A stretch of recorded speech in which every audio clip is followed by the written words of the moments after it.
Wednesday, guys. That's a new one, I suppose. Here, I'm in a different room. This is the music room, actually. We chose to use our spare bedroom as, just a place to put, like, my piano, for example, and, a couple of other instruments we have. It worked out pretty good, actually, but there it is, as you can see. So I suppose I'll be reading you this one. This one is called Putting in Effort. This looks pretty interesting. I'll be using some of these in their testimonial form, because they're so anecdotal. So I'll just tell you when we're quoting somebody here. When I was at a young life camp in New York, there was a girl I thought was amazing. I wanted to ask her out, but every time I tried, something would come up or I would get nervous. I decided to take a different approach. Since I've always been able to speak well through music, I thought I would play her a song to get my point across. I went out early by the lake and hid my guitar. Then later, she and I were at the lake, and she sat down on a bench overlooking the lake.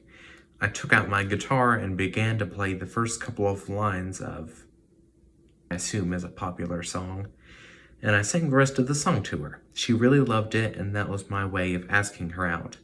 I was thinking about this a couple of weeks ago, and I realized I'd put a lot of effort into that. I went out early, hid my guitar, learned the song, and got her out there. Then I thought, I've never put that much work into anything having to do with my relationship with God. Now you're probably thinking, what does asking a girl out have to do with a relationship with God? It really doesn't. But I'm talking about the work I put into asking that girl out in an interesting way. If we all used the same amount of effort in our spiritual relationships, we would be so close to God. In Nehemiah, the people worked so hard and put all their effort towards rebuilding the wall in Jerusalem. If we are that diligent in building a relationship with God, it could be like the wall, strong and firm with a sturdy foundation and base.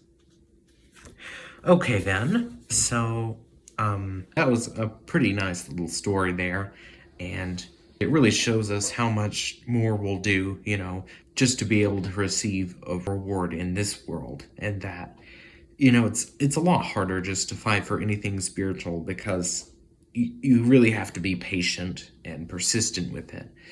It can be hard work to believe and to have true faith, especially when there are so many do's and don'ts associated with it. There's just so much stigma, which I may have talked about in our last episode.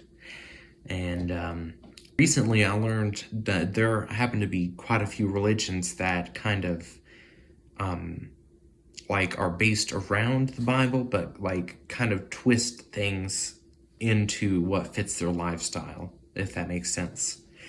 And with that, it becomes more catered to people rather than actually pleasing the rule maker.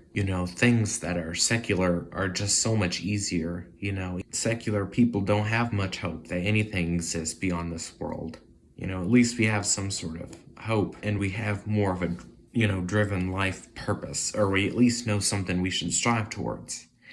If anything, I would suggest for those people to take a moment to imagine, how much of an unjust afterlife it would be if there wasn't a reward or a punishment, for the good or bad people in this world, respectively. That would be quite hopeless in itself, because no one's really winning there. It's just like an eternal limbo, and that's why we need someone there, to be able to put people in their places and to make sure any order exists in this chaotic human-tending world, like it always has been, really. But I'll see you guys once more and back in here tomorrow, and thanks for watching, everybody. Bye-bye.